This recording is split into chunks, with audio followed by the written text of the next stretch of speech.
Empower 11, the best of its kind in a highly transformative time. Are you empowered? Ready to turn your life up to 11? Awaken the life of who you are on the inside to match the life you were meant to live on the outside. Empower 11. Now is your time.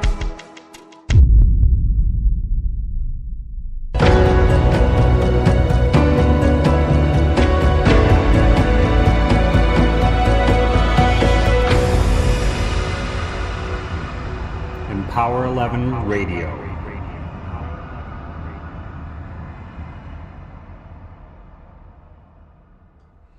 Greetings and welcome to Empower 11 Radio. I am Jack Voorhees, and I'm sitting next to the beautiful and talented and my amazing partner and co-host, and you are looking so yummified today. This is Ann Ribley. Hello there, Jack Voorhees. I am excited to be sitting so close next to you here in the studio. You are a man who just leads not only this radio show, many business ventures with such brilliance and compassion and kindness, and even our household. I love being part of this program with you and having this conversation go out into the world. So, honored. This is our live Wednesday show. We do every week, 11 a.m. Pacific time. We're coming to you from Santa Barbara County in California, USA, where it is a beautiful day, a little overcast, but sun is breaking through. Today's show should be a good one. Ann, you want to tell us about today's show? Yeah, today's show, I'm really excited. It's about getting on purpose in our lives with a life by design. Yeah, I like the idea of a life by design. I mean, I think that a lot of times autopilot can really take over. You know, it's like we either make a design for our lives, or our lives get designed for us. You know, when in my active addiction with the substance abuse problems that I had, and I got into recovery over 15 years ago, and it seemed like my life was like a pinball machine, that I was like more reactive than proactive. Everything, I was just bouncing all over, and I really didn't have this concept of who I was. Who I was depended on what kind of substance I had in me, and I guess if it was a full moon or whatever. My life just seemed total chaos. I was just bouncing all over the place. And the design portion of my life, this trying to fulfill my destiny or a life path for me was just seemed to be non-existent. Well, what I love that we're going to have this conversation about today is you live this, Jack. I mean, these are not just words when you say being on purpose with life by design. And the reason why I say that, from the time I got to know you, that this was a common mantra you would say over and over again. I would hear you. You'd be life by design, life by design. And that I watched is how you live your life. It's not, you own that place now. You embody that place. I watched these bees. We still have this bee stuff going on. If you've been listening to our last couple shows, it's getting less. Yeah, we've been invaded by bees, and boy, do they have a design? Do they have like this purpose? It's like blueprint built into them for them to fulfill their destiny, and I think that they're highly intentional. Yes, and seem very intelligent in the way that they're conducting themselves, and we've really got a first-hand view because, and I can see them right now because right out of our studio we have these the double glass doors that look out onto this beautiful patio that we have with a nice fountain and everything, and the bees have made one of these columns their home, and we've had bee guy out a couple of times, and he From the bee sanctuary rescue, because Yeah. they're important. Yes, bees are very important. If you don't know, I mean, they are part of an important part of our world. Of our ecosystem. They're a very intelligent part of our eco design for everything to sustain easily. And it's just it's a miraculous thing to watch them. I mean, they have been a bit of a nuisance. Some of our delivery people have Dunk and dive, man. That's how they get to the front door. But just watching them and the way they're conducting themselves, and each one helping himself and having a purpose, and the way they huddle at night, they're if they can't make it, because we've kind of blocked their access to Their nesting area. Yeah, so they try to keep themselves warm at night by huddling in this mass together, and then the bee guy comes by and vacuums them up and takes them to the bee sanctuary. Yeah. Sanctuary. It almost sounds like a retirement home, but these bees they're busy bees. Yeah. They're hard at work on their purpose. Yeah, actually, a sanctuary is more of that honoring place, and I do believe that we all have that in us, and that's that stillness that we can get to in our own inner sanctuary to find more our purposeful life by design. There was an article you read to me recently, and somebody did a blog post, and one woman was talking to another woman, a younger woman, about what she was doing, and she was going to school to she's going to school for economics. Was that correct? Or finance or accounting or something. It was Danielle Laporte's blog post, and she was actually in a college premise to do a talk, and so the girl who was coordinating the meeting, she said, "Oh, what are you majoring in?" And she said accounting. She was going to go be a CPA. She goes, "Oh, do numbers light you up?" And she's like, "Oh, hell no." She goes, "You just can make a good living, and my dad's paying for it, and he really thinks this is what I ought to do." And then at that point, Danielle could just see her future so clearly, what that was going to look like. And she said, "I see in her future a Mercedes-Benz sitting in her driveway and Prozac and a condo full of Costco stuff." Yeah, trying to fill that void because she wasn't living a true life, an authentic life. And she designed. Yeah, and I think many just get into this place that think, well, the money's here, Dad did this, I got an in at this factory or this in this business or what have you. Opportunity. Yeah, so I'm gonna take that instead of really finding this place inside of them that is that place of grace, that place of it's real power when you can line up who you are, what you're about, and get in the business of doing that.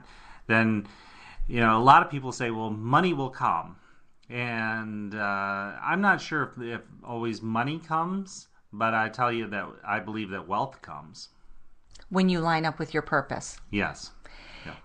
Yeah, and what I want to say, that piggybacking off of these bees, is that when in talking about a life by design and talking about a life on purpose, is that I believe nature. If you look at nature, everything inherent in nature, and it is our nature too, our original nature.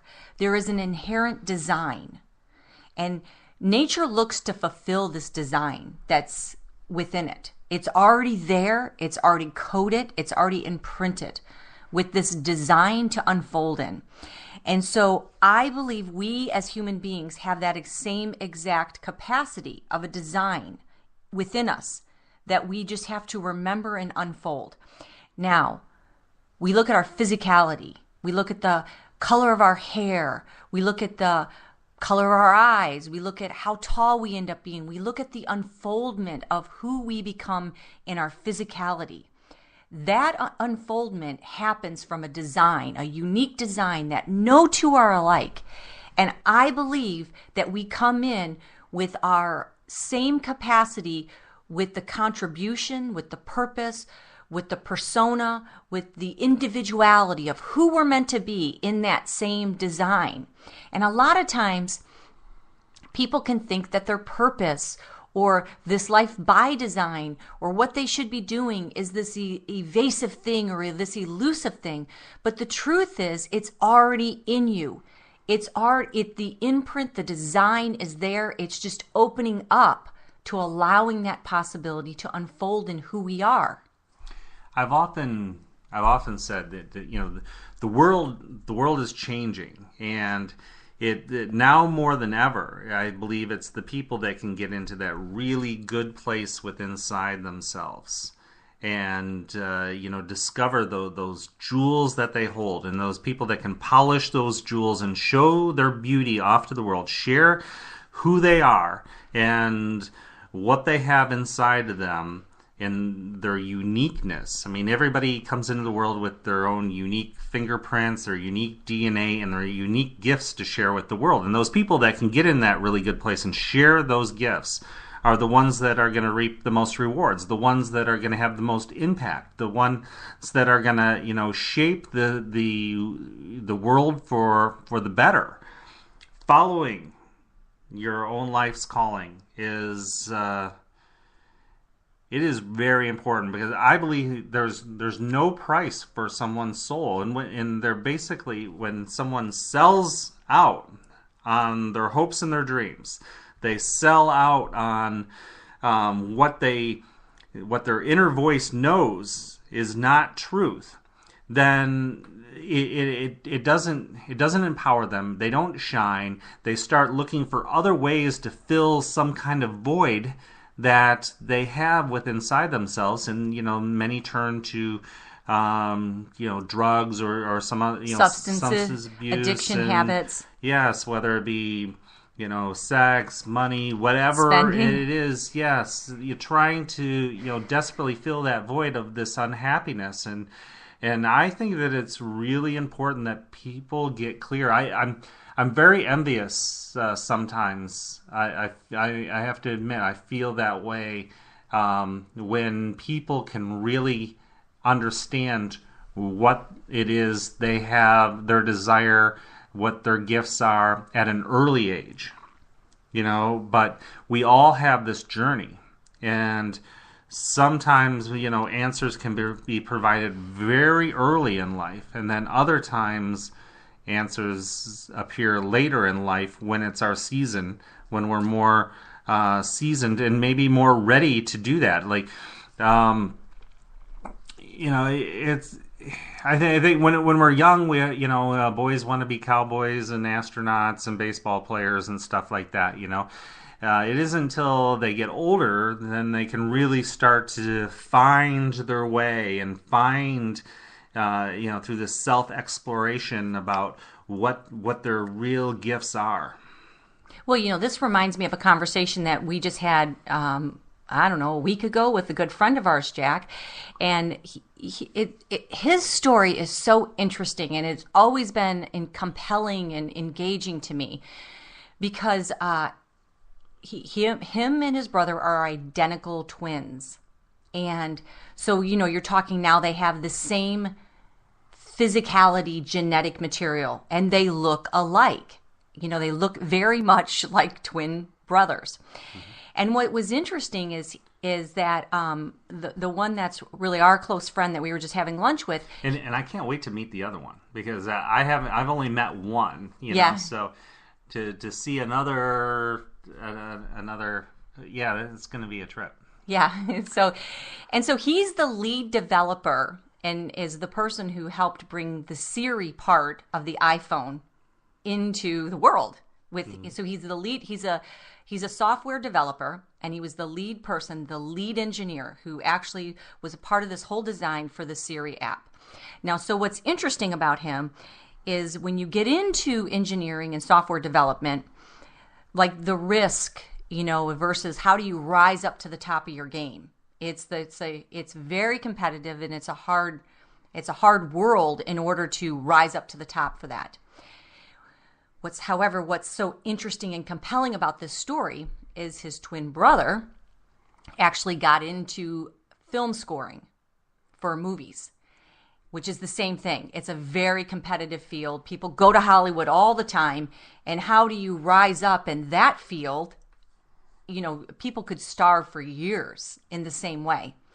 But he rose up too. I mean, he scored Pirates of the Caribbean, all these, you know, big movies that have been out, big blockbusters. Really amazing. Yeah.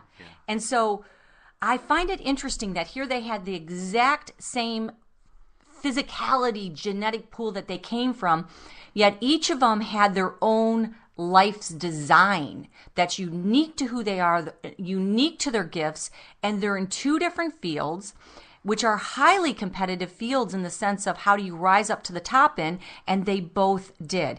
And so we were talking to our good friend Rich, the one who developed Siri, and he said that he believes it's because when they were young, they both got into the business of what they were passionate about. And he said, for example, he was in high school and he was developing code and programs when he wasn't getting paid for it. Mm-hmm. And so he had a love to do that, so he followed that passion. And now that's translated, you know, where he's put in an extraordinary amount of hours in order to be proficient at what he's passionate about. Now, his brother, on the other hand, what's interesting is people would think, well, maybe he started playing the piano at 4. That's not true. And that's what's interesting about him is he only started learning how to play the piano, I think it was like 9 to the age 12. I mean, it was just a really condensed period of time. But the fact was he was introduced to it. And it was at the age of like 15 that he decided, I think I want to go into this and composing music. And here they both have risen up in their life. And he was saying that he believes it came because they got in the business of what they were passionate about at a young age, why they've had enough time to rise up in their fields. And what is interesting about this story is there are two people that were raised in the exact same family, exact same environment, have the exact same genetic pool material, yet their calling and their purpose and their contributions is so completely different in different fields and different arenas.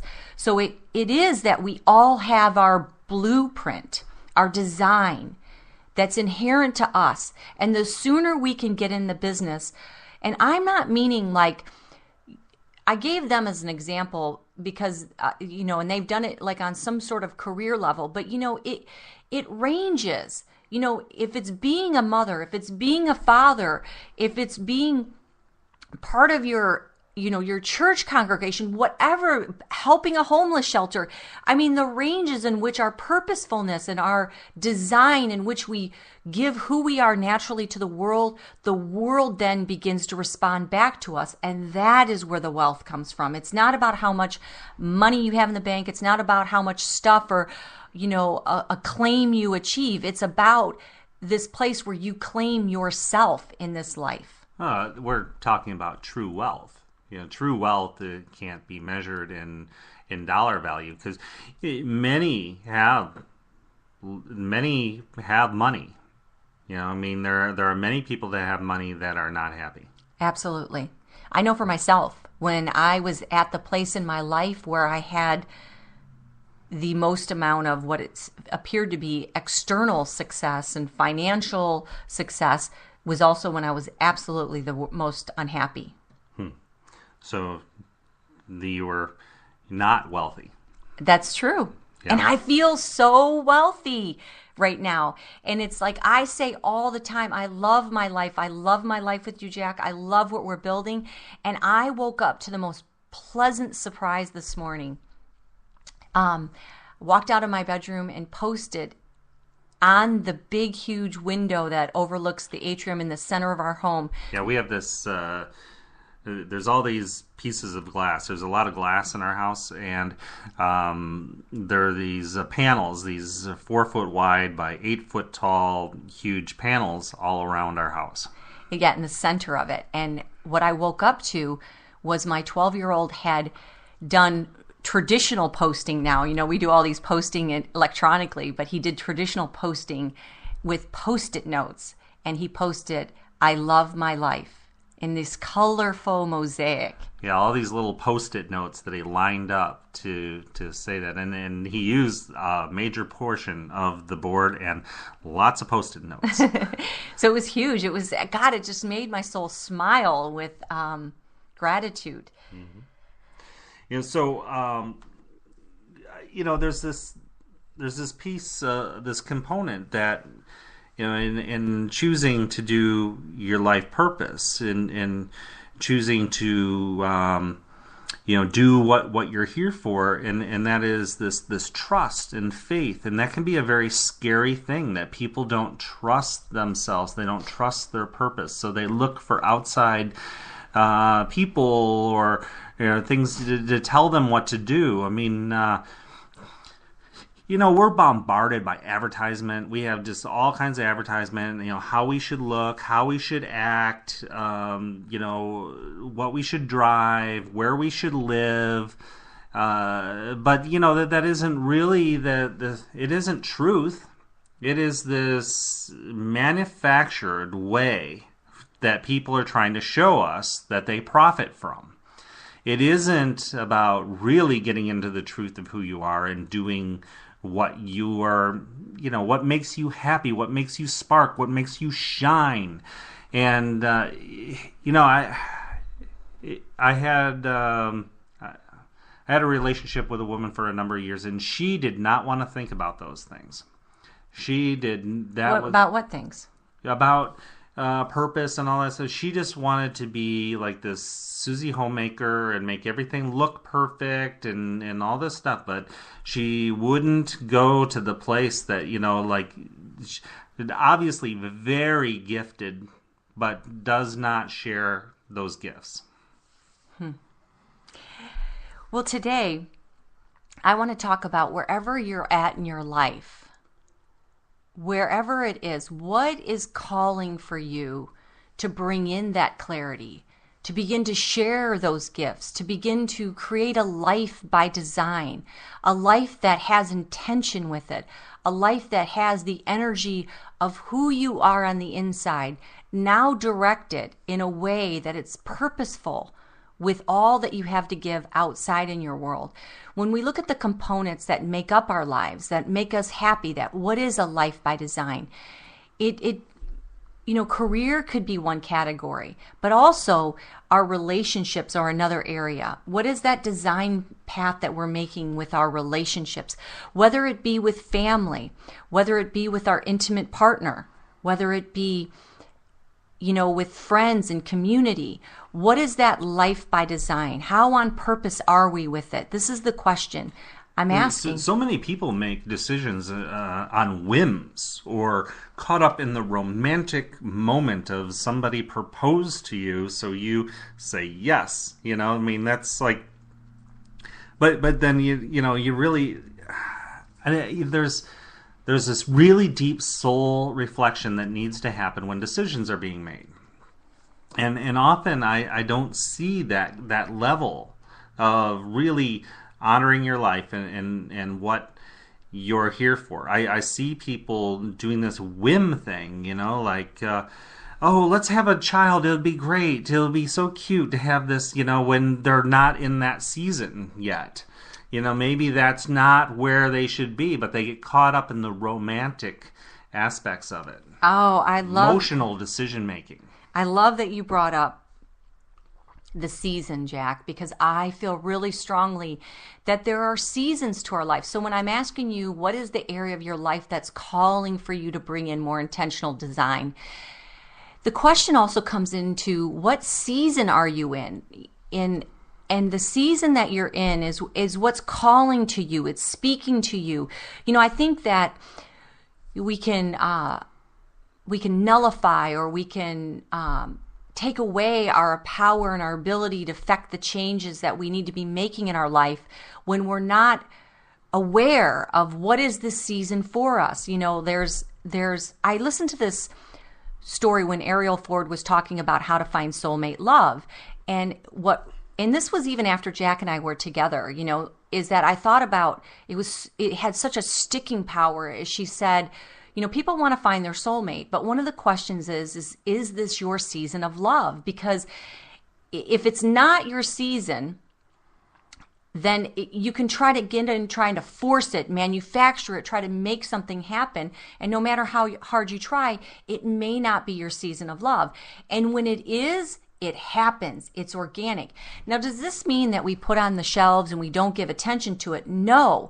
It means that even when something is dormant, at a dormant time in our life, it's in preparation. In the spring, when the flowers start emerging, after they've been in their dormancy, they've been preparing. They've been preparing for that season. And they are beautiful around here. We just went for this amazing drive yesterday. Just mountains of flowers around here, and for a Michigan guy, it was pretty spectacular for me. Just all this amazing beauty surrounding us everywhere. It was plush green mountains with just sprinkled with flowers everywhere, and our whole mountain just covered in flowers. It's unbelievable. Cody, our youngest, he just kept saying, "I love springtime. I love springtime," because it's a breathtaking. Now, so, when you were talking about this love thing, okay, so if we would have met maybe 10 years ago, I don't think that we would have been in this place where we could have maybe honored this love the way that we're honoring it now.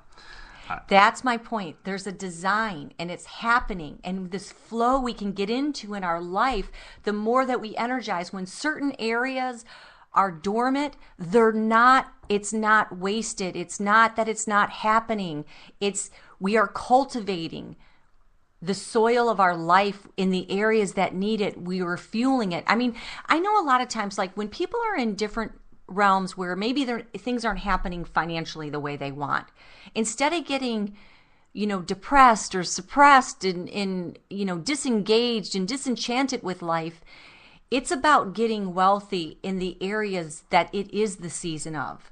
Yeah, it's like because it does rise up. This is back to where you say that, Jack. Yeah, and if you're not with the love of your life right now, it's time to be doing work, self work, so that when this person shows up, you are ready.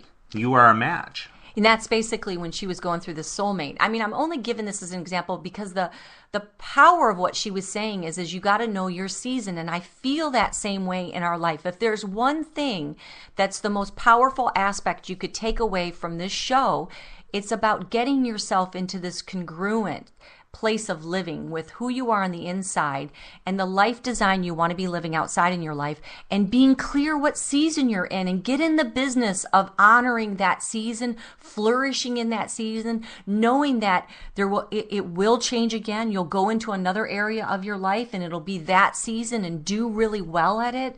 Picture the tuning fork. If the tuning forks do not line up in this perfect congruency, perfect alignment with one another, they are not going to give that tune, that high vibrational frequency that we need to live our best life. If we're totally out of congruence, then just take this tuning fork and bend it, and then try to tap it and see what kind of tune you're going to get. You're not. You're going to get something that's totally out of balance. When people become totally out of balance, then they look for things to mask. I mean, I've seen this over and over again, that they're masking, or they don't want to face the reality that is. So because they don't want to see life for what it is, they don't want to live life on their terms, they look for other ways. And either they start living some type of fantasy thing in their head where they're like, la la la la, I can't hear you, and no, my life is great, my life is great. And we talked about this last week. Is your life great, or is life great? Because if life is great, that's more of a place where you want to be, where you're more seeing things for what is, accepting them and loving them, and really honoring what is instead of what can be, what may be, what kind of fantasy we want to think our lives are. Well, it's interesting you're saying that people could go, la, la, la, la, la, my life is great. I also have seen the opposite, where people their la, la, la could be complaining, and they could be saying, see how great their life is, and my life just totally stinks or sucks or is missing something. I mean, I see this, and I just got contacted by somebody, in the family who doesn't live locally to me, but she was talking to me about how, she feels left out, in the family, and she was explaining that, everybody seems like they're having a love fest on Facebook, in the family. And my answer is first of all, Facebook is not, that's not real life. That's not the... What? Really? And so... You mean the fact that you have more friends than me doesn't mean that your life is better than mine? And it's like that, and I what I said to her is, for the sake of, protecting my children, for the sake of really boundaries and respect, the Facebook is not a place where people are going to be, or should be the outlet where people are airing, all these darker, heavier energies that could be existing in a family dynamic. I was really surprised when I would listen to Oprah share, and she would share and not say the particular incidences, but she would say her, family issues that would happen, because what you find out is that they happen everywhere, and they're whether you're a celebrity, all economics, conditions people are in, there still is these dynamics that are happening in families. And so what I had said to her is, I would not gauge your relationship or, your child's relationship based on a virtual relationship. I mean, get in the business of being responsible for the connection and the relationship that you want that's based in the truth of life. And it's not based, so this la la la la la, my life is great, or la la la la la, your life is great and mine is not. This fantasy virtual projection, the closer we can get to what you talked about, Jack, is there's the way you see it, there's the way others see it, and there's the way it is. And the closer we can get to the way it is where our power is. And when we can see life from the way it is, we can then become intentionalized, and we can create a design, and we can create the life that is meant for us. I have this really profound story that happened to me. So this was at the brink of when I talked about earlier that I was in the time where I was making the most money and it looked like I had the most professional success, yet I was the most unhappiest. And my brother had invited me to go on this spiritual cinema circle cruise, and it was life-changing for me. It was life-changing because something happened where I started to get connected to that core truth and design, the truth that I always knew inside me of what relationships should feel like, what my life purpose, the direction it should be moving towards. And something started to shift and align in me during that cruise. And I was on, and Stephen Simon, is the founder of Cinema Circle Cruise. He's also the filmmaker who did What Dreams May Come. He also did Somewhere in Time, that story that was built with Christopher Reeves in Mackinac Island, Michigan. Mm-hmm. And on this cruise, he invited me to this round table discussion on writing. I had no idea what it was about, but somehow I knew it was calling me back to my original life design. Was the table really round? Actually, it was more oval. So now that you say that, yeah. So anyway. Interesting. Wait, let me write that down. And so... round table, not really round. Yes. And so there was maybe 15 people at this event. I didn't really know what I was showing up for. I just knew that it was a great opportunity, such an amazing experience to be able to be invited to this writers thing with someone who's accomplished a lot for himself creatively. And here's what was interesting. Sat down, not knowing what I was going to get into with this writers roundtable discussion. And before we began, he walked around the room and he touched every person on the right shoulder, and he said these words 3 times. Remember, remember, remember. Then he walked to the next person, and he said, remember, remember, remember. Then he walked to the next person and he said, remember, remember, remember.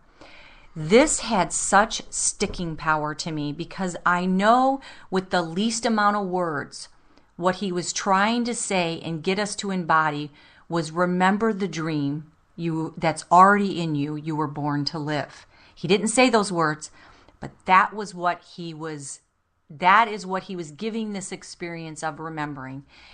And I ask you, remember, remember, remember. It's already in there in you, this life by design of what love should feel like. It's already in there of what your purpose is, the things that you're good at, the things that have been following your whole life. That inner voice. Yes, and so this idea that nature's already happening and unfolding from this perfect, imperfect design. And when I say perfect, imperfect, it's like when you say, Jack, well, I don't know if we would have worked if we would have met up 10 years earlier. Well, the truth is imperfectly that it happened that we didn't is how perfect life is that we did when it was time, when it was our season, when this life by design. And that only happened when I got off that cruise and I did that writer's roundtable and these experiences started to come together. What happened was I began to walk in the direction. I began to walk towards my North Star, towards that direction that was light, that was bright, that was luminous, that I knew in my heart I was being pulled to. And a lot of times we think it's about this accomplishment, this destination, this relationship. But it's the journey. It's the journey. And it's this thing of not having to know all the answers. You know, you have this North Star and you go for it and you don't have to know all the answers. You know, the thing is when you start going on your own journey and not signing up for somebody else's vision, things start to become clear. The longer you are on your own journey, the more the answers start showing up for you. And you know when a no is a no and a yes is a yes. And we're going to get a lot more into that in our next show. Oh, yes, because I feel like a life by design has so much to do with what you're saying yes to and what you're saying no to in life. And so many of us talk about the pinball machine, Jack. So many of us are saying yes to things we really want to be saying no to. And we're saying no to things that truly we want to be saying yes to, and we don't even know it.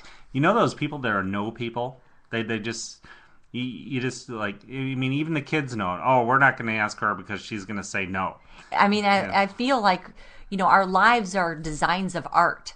And even how we say our yeses and nos is creating the patterns of art of our life. And some people have saying no has become their art, and they don't even know it.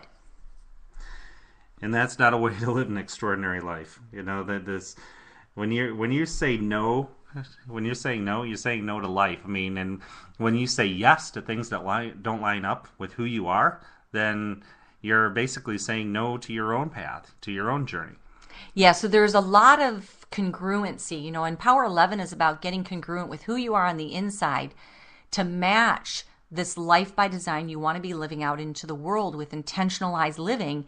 And a lot of this comes with getting congruent, ending these fragmented states. And there's a whole category and a whole show that we're going to talk about just on right. And, you know, when you start following other people's, you know, when you start letting other people influence you too much on, you know, it's like when you're not in this place of really getting into the truth of who you are, then you just start becoming a follower, a kind of a tag along, and you can end up someplace that you don't want to be. It's like, how did I end up here? Okay, well, you weren't making the decisions for yourself. You weren't doing things that line up with who you are and your purpose and what you're here for and what your passions are. And then we wonder, like, how did I get here? How did I end up this way? And it's because we didn't live a life by design. We didn't get out in front of our lives. We didn't make the decisions that we should make in order to go to the place that we want to go. Well, okay, now saying that we didn't make the decisions we should have made, next week's show is about making empowering decisions, and that's where we're going to discuss the yes and the no's and the congruencies. And I think this is powerful because I think sometimes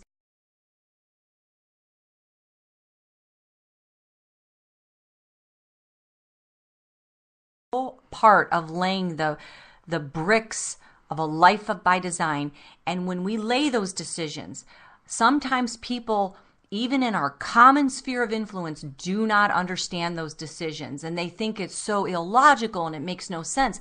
I know for me, when I started really owning my decisions, owning my life by design, and getting intentional, I know some people were thinking, what is she doing? You got to be kidding me. And one of them was selling my business, my Lifestyles Health newspaper, that I became so entrapped to, that I had for all these years because it became so stifling to my own writing and life ambitions. And I know when I went to go sell it, people were thinking, what is she doing? She doesn't have any right to be selling that. But for me, it was... Now that's just one example, but I think this happens all the time, that when we get into these common groups of situations where one person starts to break out and empower their own decision that matches up and starts to get congruent with their life design, other people may not understand it. Well, there's a whole portion of society of basically followers that they are so out of touch that they're just going through basically motions of life and going through things like, oh, this somebody showed me that this was cool, somebody told me that this was cool, and I'm just going to start to do that. But they never do that deep, soulful work that of self-discovery, of finding out what their real jewels are, and they're just kind of like going through life and going through the motions and signing up for everybody else's program. I see this so much, and when I was back in Michigan, there is a big culture of people that worked on the assembly lines, and they did these kind of monotonous tasks over and over again, and then they would look at me and look at the things I'm doing. And it was like, you are whack, What kind of person does that? That's it was more entrepreneurial things you were doing. That. Yeah, and it's like, I don't know what. Some things sound crazy to a lot of people that aren't in touch. It's just like, and maybe some of the things are a little out there or whatever, but, I walked on fire because I chose to walk on fire, not because everybody else I know walked on fire, it was just something that I wanted to experience, and I did it. And a lot of people will say, yo, you're crazy. What, you bent metal rebar with with the soft part of your neck, and what? That just doesn't make any sense. What in business things that I've done and stuff. Even when I got into the wireless industry, when nobody had cell phones yet, and people are telling me that I'm crazy, nobody's going to be carrying those things. I don't even like to answer the phone at home. Why would I ever carry one? You're out there. But it's those crazy ones, those ones that seem crazy. Innovators will seem crazy to other people. It's like, what do you mean we're all going to be, be able to talk to anybody in the world on our computers and our phones and stuff, and we're going to be able to see people and all that stuff? That just sounds crazy. Star Trek stuff, right?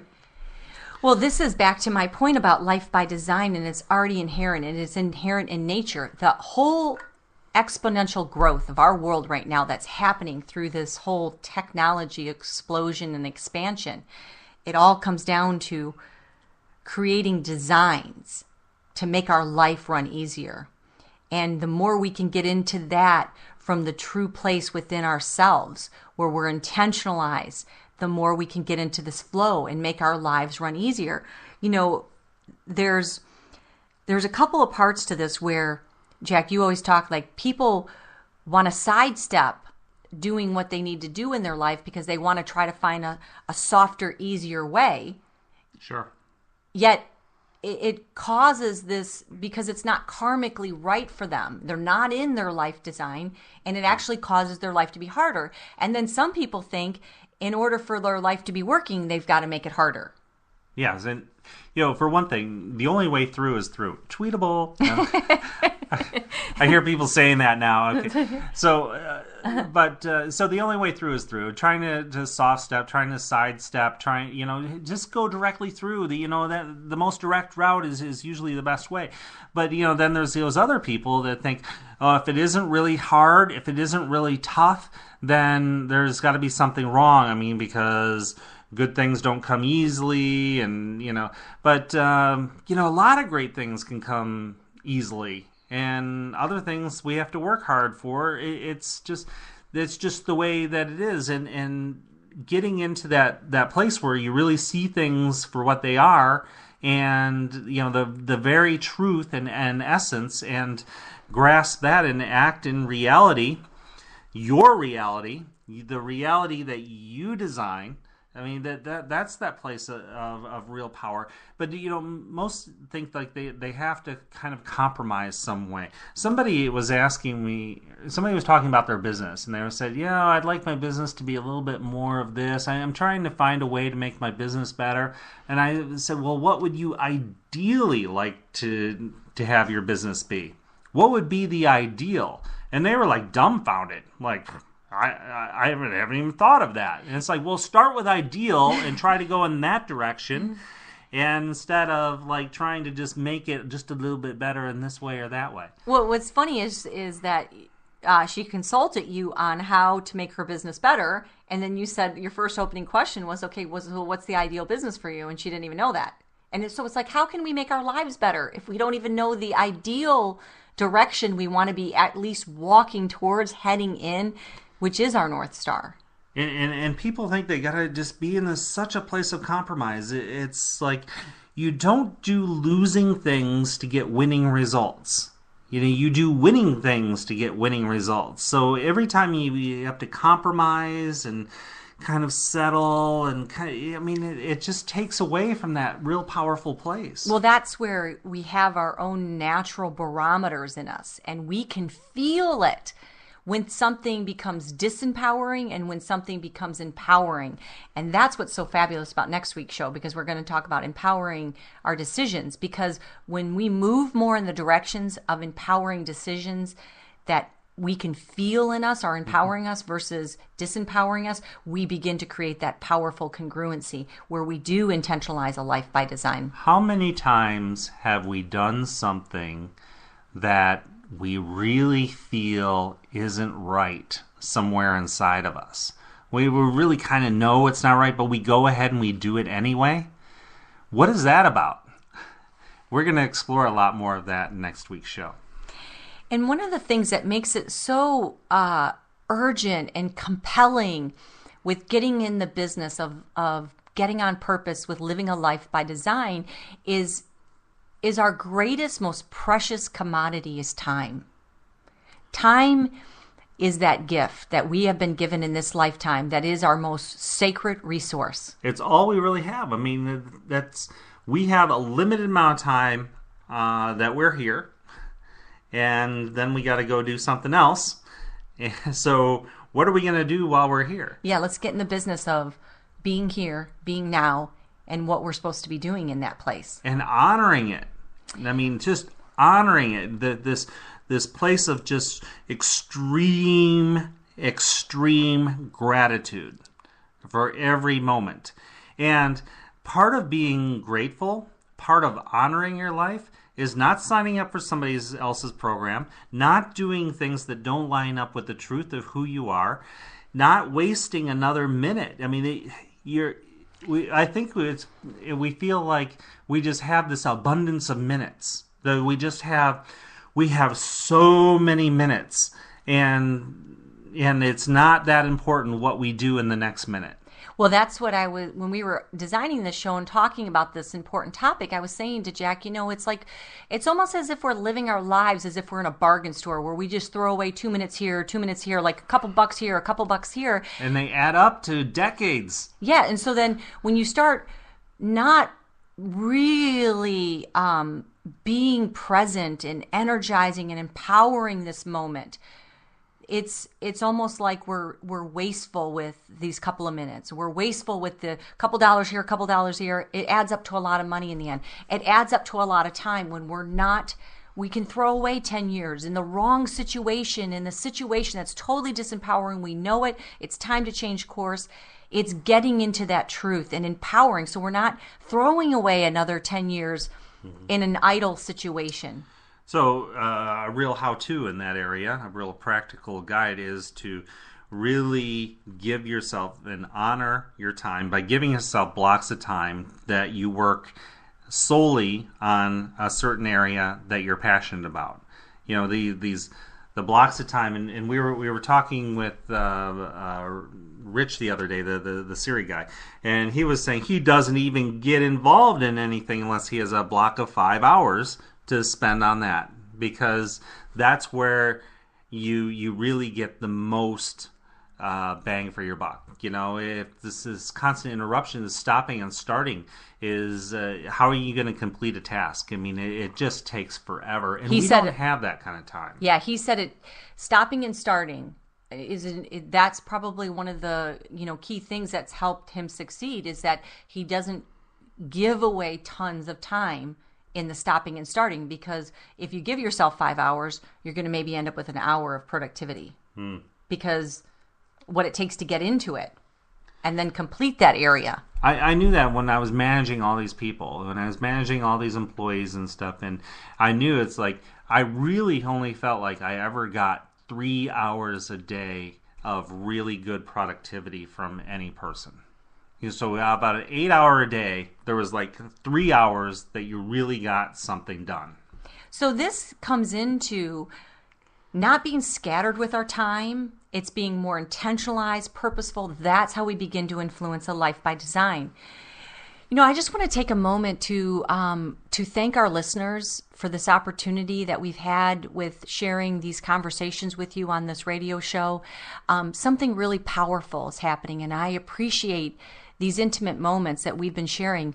The start of this year, Jack and I have, in 2013, what we began doing is we're going over our book that we're writing. And so, this is special. This is sacred. All you who have been listening to this unfolding, you're listening to us, and there's a design that we're actually doing with these shows. And one episode leads to the next area that we're writing about in our book, and we've already got our outline and a lot of material fleshed out. And so what we're doing now is we're going over it here on the radio show. And I want to thank you. I want to thank you for being a part of this special time right now as we're writing our book, and we're getting to share this with you. And as it's changing our lives, we're hoping that it's doing the same and empowering you in the same way as we are getting clear in what is this meaning and turning our lives up to 11. We hope that it's doing the same for you. And I can feel the energy. I can feel the energy that of the listeners. I can imagine. I can feel like how the influence and the things that people are doing and influence in using some of these tools that we're sharing. I've seen this happen many times. Like in a 12-step program, it's all about sharing the message. And when you share the message and others share the message and others share the message, and it just becomes exponential, and it actually saves lives. It's amazing how those words, the power of those words, can affect so many people. And that we are just sharing our life experience, and we are sharing the jewels of who we are and what we're here for with you, the listener. And you may put your own take on that, your own perspective, share that with people that you know, and it carries on. Yeah, I mean, the feedback we've already gotten from other people sharing with other people has been really gratifying, and it feels like this just breathing full circle and expansion happening. I'm really excited about today's closeout, Jack. You're going to, for our meditational moment, you're going to... Well, one thing I didn't cover before we do that, and that is about planning for the future. Now... Oh, I love this. You said this yesterday, and I think this is powerful. What I've learned about planning for the future is that you can plan for the future, but you can't plan the results. The results may vary, but we need to plan. We need to be intentional. But things happen, and we need to adapt to what we're going through. We follow our North Star, but we may come across different things in different paths that we go down. But as long as we stay true to our North Star, and that was a great point that you made about North Star, and I believe that we have some divine grace that helps us through this. Absolutely. And that's like when you came into my life, Jack, I thought the season I was in was just to keep cultivating and following more my career ambitions. But see, in following that North Star and going in that direction, what presented itself was this season of love that I wasn't expecting. And then I had to embrace that. And the more we can yield and move with what life is going to bring and conspire towards us as we are inspired to move with that flow of our life, that perfect design that we're remembering, that's part of us, that is that part of life that it is perfectly happening and the pieces are lining up when they need to. I am excited about today's meditational moment. It is this Empower Now audio where these were words that were inspired and are very close to your heart, Jack, about how you got really fully embracing, embodying, and empowering an on-purpose life by design. These words came from. I invite, after you hear this, Jack has created a full inspirational meditational audio that's 5 minutes after you hear today's 5 minutes 11 seconds. Yes, and it's available free for download on our website, and we've actually created an 11-day guide plan that you can follow with this. And what it does is it really starts to perpetuate this energy of getting into our own life's design. So I invite everyone, wherever you're at, take a few moments, breathe in the energy, breathe in, breathe out, get in resonance with who you are in this world around you. Believe in yourself. You have everything you need. All the gifts and tools have been provided. Old, unhelpful patterns slip away and are being replaced with powerful, new enlightenment. Let go of resistance and trust the process. All is being achieved with ease and flow. Magnificent forces are conspiring in your favor. Yes, the world is out to get you exactly where you desire to be. Your life is becoming more magnificent every day. Today, on this day, you make your decision to take ownership of your life. For this is your day. Own it. This is your week, the best week of your life. Own it. This is your month, the best month of your life. Own it. This is your year, the best year of your life. Own it. This is your decade, the best decade of your life. Own it. This is your life, and you own every moment of it. You know your purpose. It is to follow Source. The voice deep from within you knows. The voice, for whatever reason, has been quiet until now, speaks up and guides you.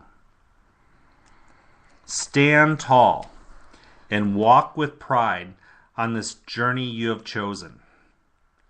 Be proud of who you are and where you are going. Being humble does not mean denying your greatness. This is your time to rise up and unleash the power inside of you. No one can stop you, not even yourself. It is on. The floodgates are open.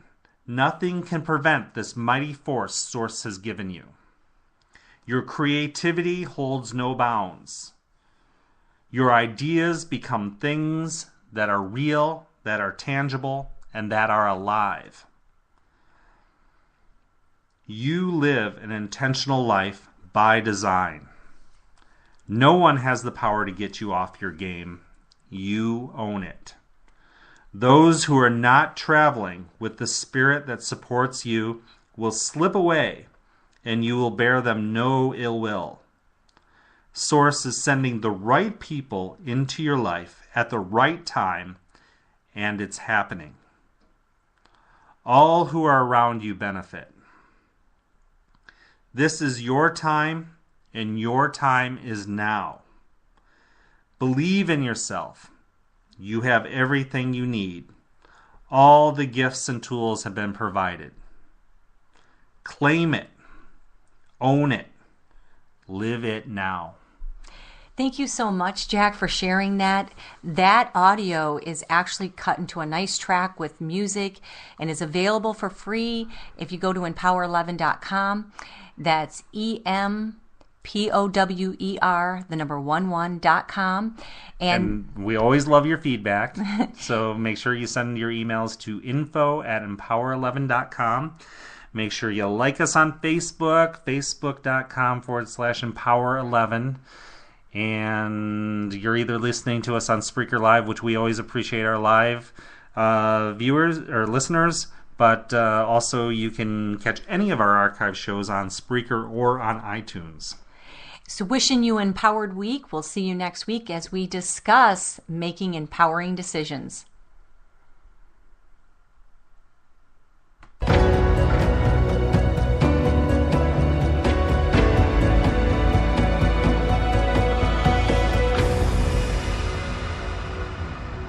Empower 11 Radio.